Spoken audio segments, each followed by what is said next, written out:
저는 20년간 식당을 운영했습니다. 독특한 메뉴로 그 지역에선 맛집으로 소문도 났는데요. 그러던 중 유명 방송 프로그램에 제 식당이 소개되었습니다.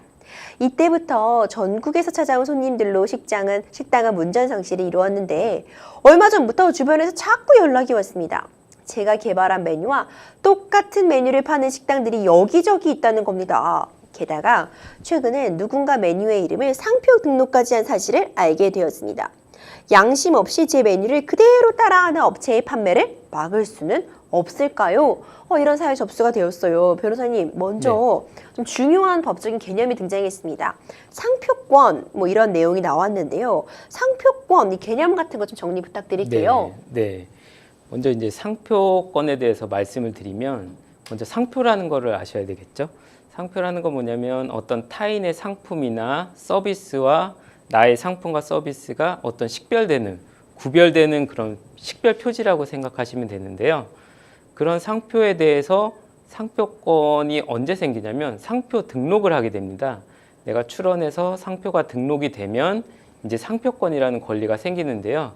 그러면 그 상표에 대해서는 내가 독점적으로 사용할 수 있는, 그리고 타인이 그 상표권에 대해서 침해를 하면 그 침해를 배제할 수 있는 이런 독점적 배타적 권리를 이제 상표권이라고 하고요. 이제 저작권이라는 개념은 조금 다른데요. 네.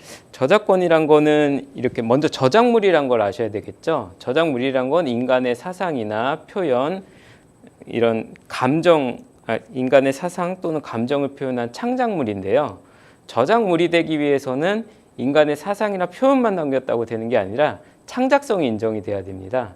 그래서 이런 창작물에 대해서 저작권자가 가지는 권리가 저작권인데요. 저작권은 크게 보면 저작 인격권이 있고 저작 재산권이 있습니다. 또 저작 재산권에는 여러 가지 또 세부적으로 많이 나뉘는데요. 우선 그걸 포괄해서 이제 저작권이라고 하게 되는 것입니다. 저작권은 좀 상표권과 다른 거는 뭐냐면 아까 상표권은 등록을 해야 권리로 인정받을 수 있다고 했는데 저작권이란 거는 등록하지 않더라도 당연하게 생기는 거거든요. 그래서 어떤 창작물을 만드는 순간 그렇게 저작권이 생긴다, 이렇게 보시면 되겠습니다. 그렇군요. 그럼 일단 하나씩 사연 내용 좀 짚어가 보겠습니다. 똑같이 메뉴를 따라한 부분은 그렇다면은 등록을 하지 않아도 보호가 할 수 있는 저작물에 들어갈 수 있는 건가요? 네. 그래서 메뉴라고 하면 너무 포괄적이라서 제가 좀 세세하게 좀 말씀을 한번 드려볼게요. 아마 이분이 메뉴를 따라 했다라는 거는 어떤 레시피에 그렇죠. 대한 그런 권리를 주장하시는 것 같아요. 근데 이제 레시피라는 거를 그러면 저작물로 볼 수 있는지에 대해서는 좀 결론적으로는 좀 어렵다라고 볼 수 있습니다. 왜냐하면 저작물이란 거 아까 말씀드렸듯이 인간의 사상이나 감정을 표현한 이런 창작물에 대한 권리인데요. 이렇게 음식을 보통 만드는 이런 조리 과정 자체를 창작으로 보지는 않거든요. 그래서 이렇게 창작물로 보기는 어려운데, 다만 이거를 그러면 저작권의 보호 대상으로 삼기 위해서는 이런 경우는 가능합니다. 내가 레시피를 어떤 글로 적거나 아니면 어떤 사진을 찍어서 이렇게 사진을 찍거나 아니면 글로 책을 만들어서 낸다거나 이런 경우는 저작물로 보호 가능성이 있거든요. 그래서 이런 좀 노력을 하셔야 될 것 같습니다. 그렇군요. 어느 정도 어떤 가공이 더 들어가야 저작물로 볼 수도 있을 것이다, 이렇게 정리해 볼 수 있을 것 같은데, 그렇다면 메뉴명은요. 사실 이 메뉴명도 독특하면 굉장히 또 인기몰이에 도움이 되잖아요. 네. 메뉴명을 그대로 따라한 부분은 어떤 법적으로 책임을 소재를 지을 수 있을까요? 네. 음식을 표현한 메뉴명 같은 경우는 어떤 디자인이나 로고도 마찬가지인데요. 음식을 표현하는 데 있어서 어떤 메뉴명뿐만 아니라 디자인 로고도 사용되는 경우들이 있거든요. 이런 경우는 좀 상표 등록을 하면 상표권으로 좀 보호받을 여지가 있습니다. 그리고 상표 등록 외에도 만약에 메뉴명 이런 거, 메뉴명 이런 게 어떤 영업 비밀성이 좀 인정된다, 이런 전제에 따지면은 이런 걸 유출하고 침해하는 경우에는 그런 영업 비밀 침해 소지도 있고요. 우선은 좀 메뉴명 같은 경우는 좀 강력하게 보호받기 위해서는 상표 등록을 먼저 하시는 게 가장 최고로 좋은 방법인 것 같습니다. 그렇군요. 상대 업체가 상표권 출원한 상태인데 먼저 등록 신청을 한 경우에도 법적으로 막을 방법이 있는 건가요? 네. 상표 등록에 대해서는 우선 선출원주의라고 있거든요. 상표 등록은 아까 말씀드렸듯이 내가 출원해서 등록을 해야 인정받을 수 있는 권리거든요.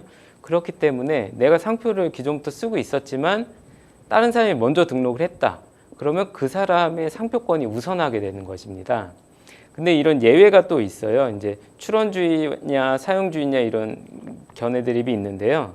우선 선출원주의가 원칙이기는 한데 만약에 내가 장기간 동안 주지 저명한 상표를 사용했는데 다만 등록을 안 했을 뿐이다 싶으면은 다른 사람이 등록을 했지만 그거에 영향받지 않고 쓸 수 있는 이런 예외적인 경우가 있습니다. 이거는 이제 내가 계속 쓸 수 있느냐의 문제고요.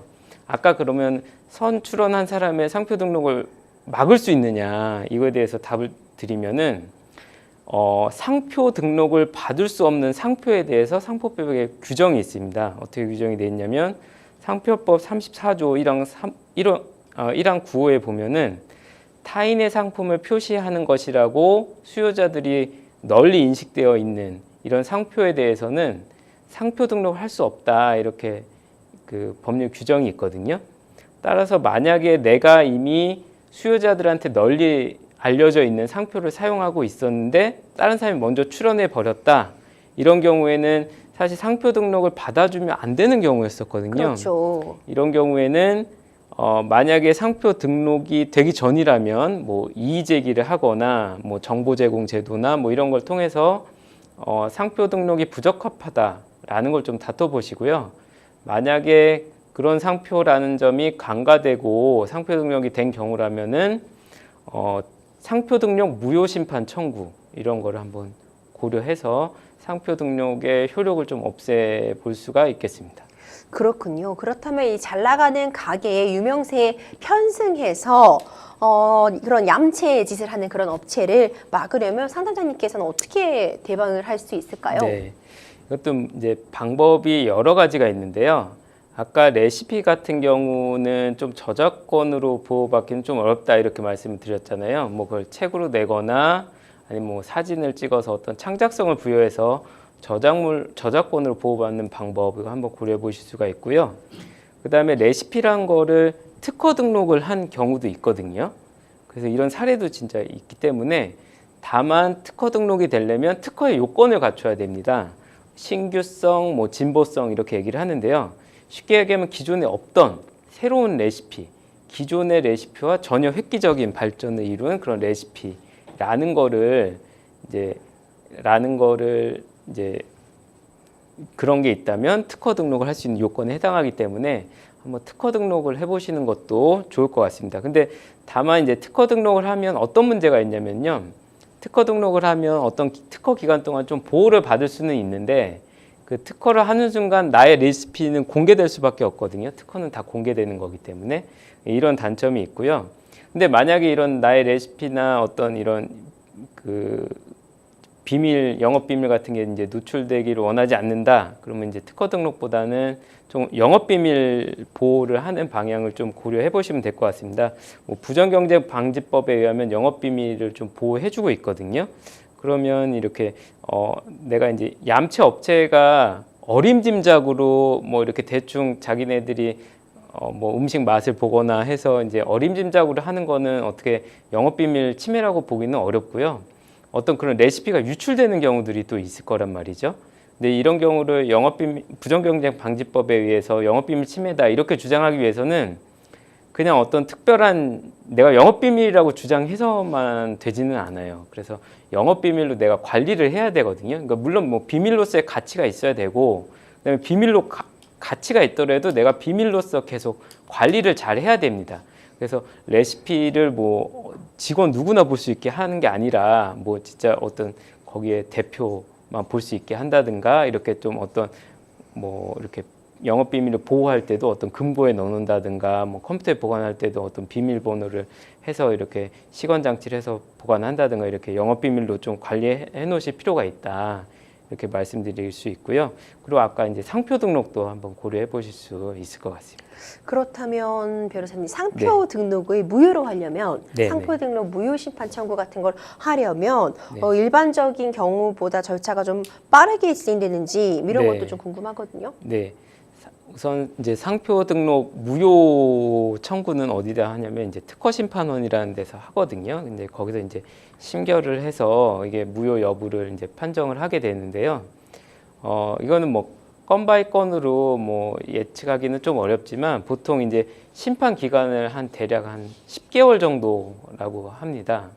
근데 이제 어떤 제도가 있냐면 청구일 순서대로 특허 심판원에서 이제 심리를 하는데 신속 심판 제도가 있고 뭐 우선 심판 제도가 있거든요.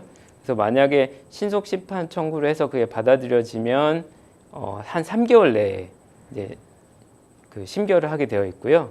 그다음에 우선 심판을 하게 되면은 6개월 내에. 그래서 아까 말씀드린 통상 걸리는 심리 기간보다는 좀 짧게 단축할 수 있거든요. 물론 뭐 그거를 청구한다고 해서 다 되는 건 아니고 요건들이 있으니까 그런 제도에 규정되어 있는 요건에 맞는지를 한번 살펴보시고 신속 심판이나 우선 심판 뭐 이런 걸 한번 청구해 보시면 좀 빠르게 절차를 진행해 보실 수도 있을 것 같습니다. 네, 마지막으로 상담자분과 같은 피해를 예방하기 위해서는 사전에 어떤 걸 준비하면 좋을지 정리 부탁드릴게요. 네. 아까 이제 몇 가지를 말씀드렸는데요. 뭐 저작권, 뭐 상표법, 뭐 부정경쟁 방지법 이런 거 여러 가지 말씀드렸는데 이게 그 각 수단마다 이렇게 좀 장단점이 있어요. 아까 말씀드렸듯이 뭐 예를 들면 뭐 특허로 하면은 내 영업 비밀이 오픈되는 이런 단점이 있는 반면에 좀 강력하게 보호를 받을 수가 있죠. 그래서 그리고 또 아까 저작물이란 거는 등록을 하지 않아도 저작물이 인정되는 순간 이제 권리를 보장받지만 뭐 상표나 특허나 이런 건 또 등록을 해야 되기 때문에 내가 나의 상황에 어떤 그 수단이 적합한지를 먼저 좀 장단점을 비교해 보시고 좀 뭐에게 등록이나 이런 게 필요한 거라면은 좀 발빠르게 대응을 하시는 게 좋을 것 같습니다.